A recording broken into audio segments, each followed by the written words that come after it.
guys, welcome back to another episode of the Mind Muscle Connection podcast. Today's a Q&A episode, and I have 3 questions I want to dive into. But first, before I do that, I just want to go over a few ways you can help support the podcast. So first, if you have found this podcast to be helpful in any way, if you could leave a rating and review, and that will help more people find this podcast. Next, I have my free masterclass on body recomp and nutrition periodization. So I go over each of those. So actually they're separate, right? I should probably say that. I have both. So one's body recomp. So I go over what it is, how to do it, my methods around it. And then next I have nutrition periodization. Again, what is it, how to do it, how to implement like fat loss phases, building phases. And those are free resources. And the link to that is in the show notes. And then next, if you haven't given me a follow yet, make sure you do on Instagram, Jeff. And that's where I'm most active on social media. I'm just a DM away if you have any questions as well too. And if you are a longtime listener or maybe you're a new listener and you want to reach out, I'd love to hear from you on there as well too. Yeah, with that out of the way, let's dive into today's questions. First, this is my first podcast back. I'm a couple days late recording this, but it will be out on Monday as it typically is. Just got back from the N1 practical. I'm sure I'll do some sort of write-up at some point here on it. So if anyone's not familiar with N1, they're just an education company in the training industry, and they're kind of big courses like biomechanics and execution and anatomy and stuff like that. And so that's what I did for 4 days. It was basically from 9 to 5, and it was like part lecture, it was part training. Got to mess around with some awesome machines, cables, got to learn technique from experts in this area, which was super cool to have that hands-on experience.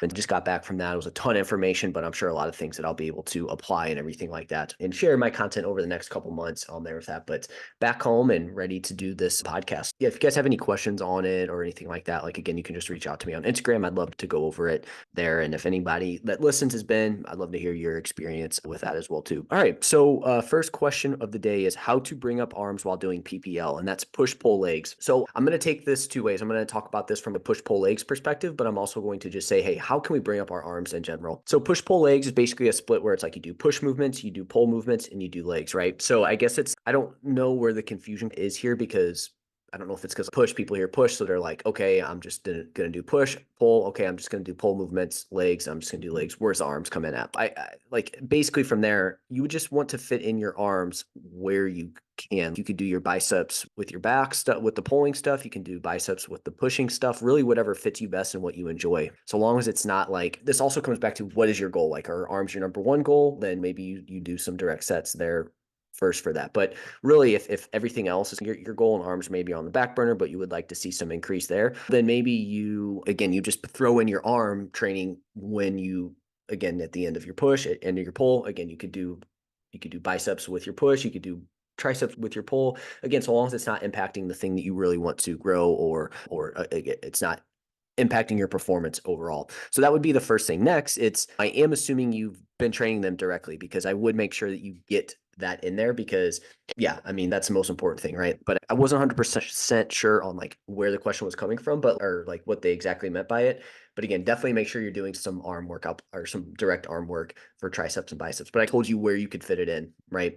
Again, you could even do it on your lower body day, right? I have a lot of clients programming where it's upper lower split. Like on the lower body, there's going to be a little bit of either arm work or delt work on those lower body days. Don't feel so constrained of, okay, this is push pull leg, so I have to exactly set it up that way, and where do I put arms at?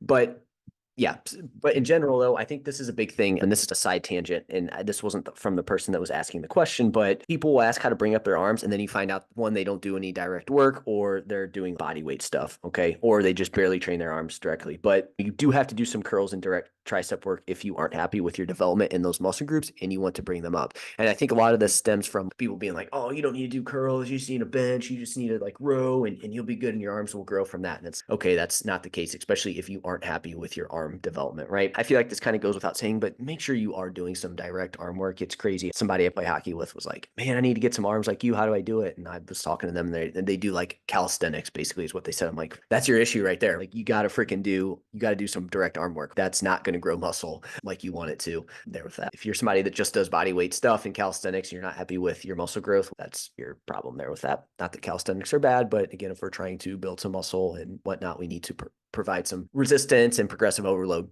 So what I want to do is go over what are some bicep and tricep tips here to grow your arms, okay? So I think the big thing here is we want to use progressive overload with our training. I think a lot of times people just have arms be an afterthought, but we do want to make sure we're providing progressive overload. So if you're not happy with your arm development, make sure you're tracking your arm work. Make sure you are doing like you're overloading over time. This doesn't mean you need to go in each training session and add weight to your curls, because again, that's not going to happen. But just over time, you want to make sure you're trying to get more reps, you're trying to get more weight. Again, this with something like arms, it's probably going to be a little bit slower than it would for other muscle groups, but we do want to make sure we are overloading and providing some sort of overload over time.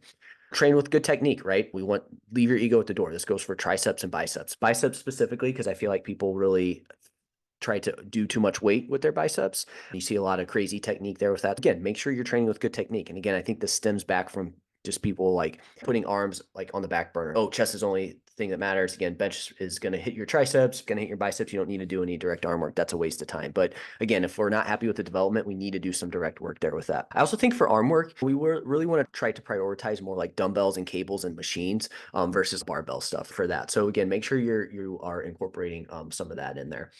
With that. As far as biceps go specifically, make sure you utilize some exercises that bias the shortened position and lengthened positions. Again, we can do like some cable spider curls for shortened. We can do some face away cable curls for the more lengthened. Try to get a good blend there with that. So as far as some tricep tips go, try to include at least one overhead tricep movement, right? So like a single arm overhead tricep cable extension, something that gets us in this movement in your overhead, right? If we're always just doing things that are like the press downs, bench press, close grip press, try to get something that gets that elbow up and you're going overhead with the movement. That's been super helpful there with that. So at least try to get 1 to 2 of those in. So look at your tricep training there with that. Again, and this goes for biceps and triceps, train them close to failure. Make sure you're training 0 to 2 reps from failure most of the time for your biceps and triceps. Again, just going for the pump and just getting that burn and then, okay, cool, I got that burn, I'm good to go. Like that's going to be limiting, right? So we do want to make sure we're training hard enough and we are training them close to failure. Again, training them through a full range of motion. Like at the very least, we don't want to skip out on that lengthened position for both, right? We want to make sure we're not like doing a tricep exercise and we're only doing this like top part. We're not going to that challenging part where it's lengthened, right? Make sure you are doing that. Same thing with curls. If you're just doing this top part because that bottom part's harder and you have to use less weight, you're going to be missing out on some growth. And that comes back to ego lifting and making sure you have good technique. With triceps, I really do like cables. So really try to push that, try to get as much cable work in there. I think for bicep and tricep training, I think that 8 to 15 rep range is going to be the sweet spot. You can do a little bit of training outside of that. I think anything less than 8 reps for biceps and triceps gets a little too heavy, and that's where you potentially run into some joint elbow issues over time there. I think 8 to 15 reps is a sweet spot, and then maybe over time you can incorporate some higher rep ranges there with that. And again, this goes for biceps and triceps, but again, for triceps, they will grow a bit from any pressing movement. But if you really want to bring up your triceps, you need to do some direct tricep work. Biceps, they'll grow a little bit from maybe some curl or some rowing, some pulling, any movement that you do there. But again, if you really want to bring up your biceps, you need to do some direct bicep work there with that. So those are my biggest, again, I think the big thing, make sure you're training them directly. If you do, you could take this a next step. If you really want to prioritize your arms, train them first in a training session as well too. They're fresh. That's how you like, that would be a great way to train them. Yeah, is just train them fresh. So train them first. People are like, oh, arms, that need to go later in a training session. But again, if your priority is arms, train it first. So that could be another thing that you potentially do there as well too. So for example, I am in a bicep specialization phase. And so doing a lot of more bicep overall, but also I'm training biceps first a couple days a week as well too. Yeah. So 2 days a week, I'm training biceps first. So that's a way to specialize on them. Now, again, if you haven't had any direct bicep or tricep work in, that needs to be the first thing you need to do, right? That's pretty obvious, but make sure you do that. From there, you can start to utilize these other things as well too. But yeah, that's how I would bring up my arms. And again, I also took that from a standpoint of how do I also do this in the context of a push-pull leg split? Where can you place your arm training at specifically there? Cool. All right, let's go to the next question. What do you think about spreading out your activity throughout the day versus getting it all in at once? And I think that is a fantastic idea. I do try and push clients to spread out their activity. Again, let's talk about we can talk about steps and training, right? So with clients, we have steps that I try to have them hit each day. This is okay, just so we get some movement in throughout the day. And then we have our weight training that obviously doesn't count towards anything like the cardio or steps or anything. And then we have like our actual dedicated cardio training, which is typically 1 to 3 times a week, depending on, how much time a client has and what their goals are. And that dedicated cardio is going to be slightly separate from the steps. So again, we have a daily step goal, then we have cardio training, right? And with this, let's say it's a day where you are just doing steps. And in that specific example for a client, I would want them to, let's say their goal is 8,000 steps.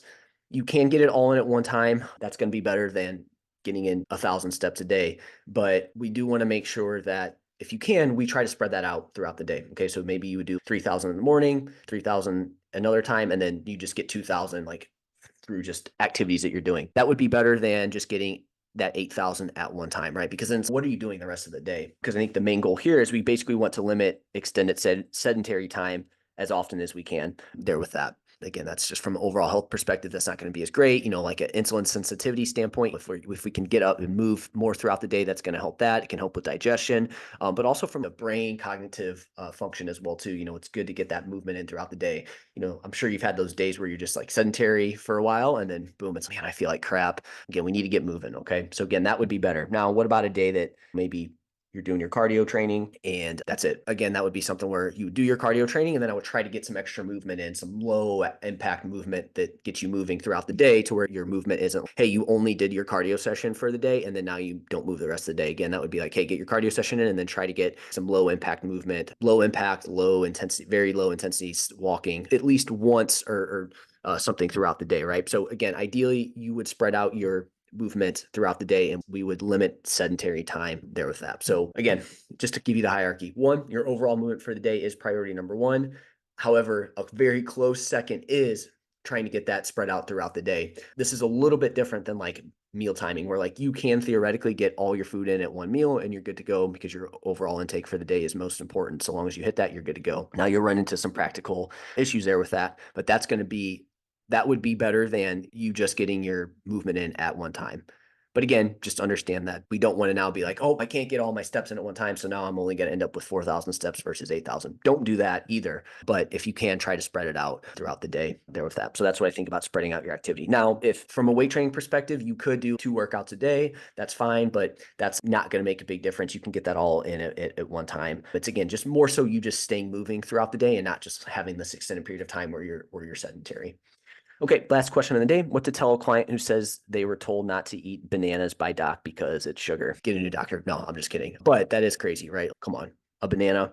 I really don't know where this kind of comes from. I think to start this off, I just think it's dumb to demonize one food in isolation, right? Like just be like, oh, you can't have bananas because it has sugar. Okay, come on. That's the problem that somebody's having is they're having too many bananas. I highly doubt that, right? So that's my main takeaway from this. If you take anything away from that, no matter what the food is, if we're gonna not necessarily shame someone, but just demonize one food, be like, you can't have that. That's ridiculous. It's about the big picture. What are you doing throughout the day? What are you doing throughout the weeks? What does your overall health look like? Again, I don't know what this person's client is or where they're at, but if this person, if they're somebody's client, I'm sure they're doing some sort of activity. It's okay. Like there's just so many more things that we can hit on instead of like a banana, right? So first, my big thing here is that I would mention that the sugar you would want to limit is added sugar, not from fruit. Okay, so the issue with the first thing here is, okay, if we want to demonize sugar, let's talk about, okay, the added sugar is probably where we have the biggest issue, right? So added sugar would be where they add sugar into the food, right? Nobody's adding sugar into bananas. It's naturally in bananas. Okay, so that's the first thing there is to separate those two if we want to demonize sugar. Second, sugar by itself isn't quote unquote bad. Your overall sugar intake is the most important. Okay.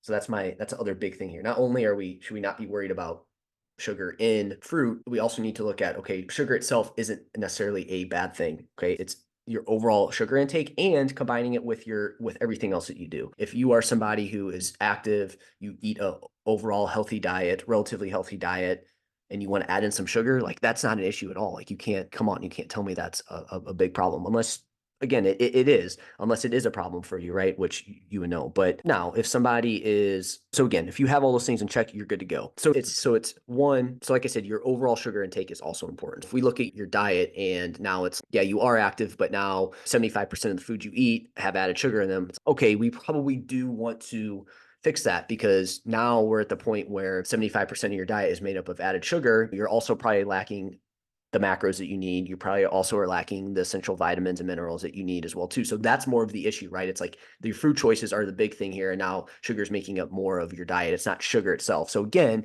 if you're somebody that you track your calories and you're within the range that you want to be at, you have a good balanced macro split, you stay active, you lift weights, you get good sleep.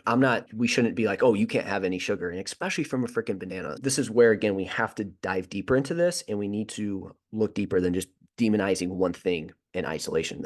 It's dumb, and it's never just one thing. It's always multiple things that are going on that we need to look at. But again, let's just take this specific example. Let's say this person doesn't have a healthy diet. They don't get great sleep. They don't exercise. Now you're going to tell them that they can't have a banana. That would be the least of my worries. It would be, hey, we got to fix your overall food intake. We got to get you exercising. We got to get you focused on sleep. We need to make better choices overall. And that can start with eating a banana, but now we're going to tell somebody not to eat something like that. Oh, come on. Again, I don't know the whole story, but that's just my thoughts on it. So again, to summarize sugar, again, the sugar that could potentially lead to issues is added sugar, right? But again, at that point, the thing that we need to worry about is your overall sugar intake compared to your overall caloric intake. And then three, what else are you doing outside of that as well too, right? Those are the three things we need to look at. So hopefully that was helpful. Let me know if you guys have ever had any issues with that as well too. That's it for this episode. It was great to get back on here. Looking forward to the rest of the episodes. Lastly, if you have any questions around arm training, hey, should I eat bananas or not? Do I need to be in a fat loss phase? Should I be in a building phase? What do my macros need to be? All these things. Then I have my free 30-minute strategy call for this. We can troubleshoot any issue you have, map out a game plan for you. If that's something that you're interested in, the link to that is in the show notes and you can get that set up there. I'm also a DM away on Instagram. So if you have any questions, just send it over as well too. That's it for this episode and I will talk to you next time.